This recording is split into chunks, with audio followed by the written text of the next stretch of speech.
After being cooped up all spring, hunkered down during the pandemic, we want to get out there and have summer. But should we? What are the summertime bummers you want to avoid? The proper social distancing protocols. And what about this little bugger?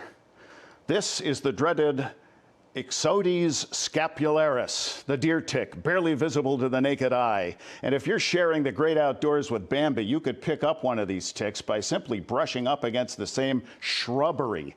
Blood is on this little critter's menu, and it will gladly swap some of yours for the bacteria that causes Lyme disease. And the threat is particularly bad this season. How to stay safe from him and other summertime bummers? Let's ask Dr. Joe Alton, who with his advanced nurse practitioner wife Amy hosts the survival medicine website doomandbloom.net. Check it out. It is a rich trove of posts and podcasts and videos, and they have authored, among other books, the Survival Medicine Handbook, the essential guide for when medical help is not on the way. Joe, welcome back to The Big Picture. Well, thanks for having me, Holland. I'm glad to be here. I've been following your website since you were here summer before last, and with all we've been through lately, in terms of survival, the mindset that we've kind of adopted while we've been in stay-at-home mode, isolated, we're taking lots less for granted these days. What questions and issues are you hearing more about lately from your followers and patients? You know, Holland, I've been watching out for emerging viral threats for, over a decade. Sure enough, my first online report about COVID-19 was on January 7th when I talked about a mysterious new pneumonia that had sickened almost 60 people in a place called Wuhan, China. Now, people are adjusting to a new normal after millions of cases and close to 500,000 deaths. People are asking me if they're going to have to walk on eggshells for the rest of their lives and how to navigate this new normal. We're also seeing real concern about a second wave of COVID-19. Yeah, and to that point, we've seen the coronavirus cases surge in areas that led the reopening. Can this cabin fever that we're trying to shake off come back to haunt us, especially after the demonstrations and the riots and these Trump rallies? Is that second wave inevitable no matter how careful we are? Well, gosh, it's pretty clear that people are weary of staying home, donning masks, avoiding the restaurants, movie theaters, malls, and other staples of normal American society. I call this COVID fatigue. Let's face it, the new normal compares pretty poorly to the good old days, but the factors that led us to social distance and wearing face coverings, they haven't changed much. And the 1-2 punch of COVID fatigue and mass demonstrations is certainly going to hamper efforts to prevent a second wave. So much so that I consider a second wave to be inevitable, and maybe a third wave like we had with the Spanish flu of a century ago. They had 3 waves, each one more deadly than the first. Reopening too quickly may cause large numbers of new cases, but staying in permanent lockdown must eventually throw the nation, any nation, into a major economic depression. The balance is so delicate, Holland, that a perfect solution is almost impossible to achieve. Either option is fraught with risk. I think you put your finger on it when you talk about COVID fatigue. Just today, I was exposed to some research that says we are getting weary of these well-intended, gentle, COVID-pertinent commercials that are on TV. You know, we know that these are exceptional times, no matter how gently it's phrased. But squint into the crystal ball. Best case, suppose we get a vaccine sometime between now and next spring. If baseball begins when it should in April, do I dare go to a Red Sox game in a packed stadium? Would you? You know, I think we've reached a point where some attempts are going to be made to return to some kind of normal schedule. But with television and online access, you'll see less crowds at games. I talked to one of the local NFL team doctors down here, and he's definitely not going on road trips with the team and isn't even sure if he'll attend games. And if he isn't, it may not be a good idea to go yourself unless you become so ingrained to wearing a face mask that you can last for hours. And that's not so easy down here in South Florida, where games might be played in 90-degree weather. Still, if you can somehow maintain social distance, it's a possibility for those fans that are, well, fanatical. I tense up when I'm using a self-service gas pump. How many other hands have hit the mustard and relish and ketchup thing at the ballpark? I think this is always going to be in the back of our mind. We're speaking with Dr. Joe Alton from doomandbloom.net, where you can sign up for his survival medicine newsletter, which is pretty cool, about Lyme disease. Where I live here in New England, the deer population has run amok, and we were actually hoping for a less mild winter than we had for that hard freeze, which never came and would have clobbered the ticks. Tell us about Lyme disease, which can be rough if you get it, how to avoid it, and what to do if you spot a tick. Well, I'll tell you, Holland, the areas where most Lyme disease carrying ticks live have had a mild winter, as you say, and numbers of deer have been going up. That means an uptick, pardon the pun, in the population of deer ticks.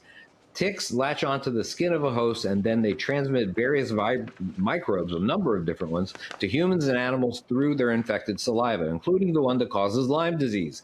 Last year, there were close to 300,000 cases of Lyme disease in the U.S., and that's triple the number of 20 years ago. It's likely ticks are going to keep expanding their territory every year, so this is here to stay.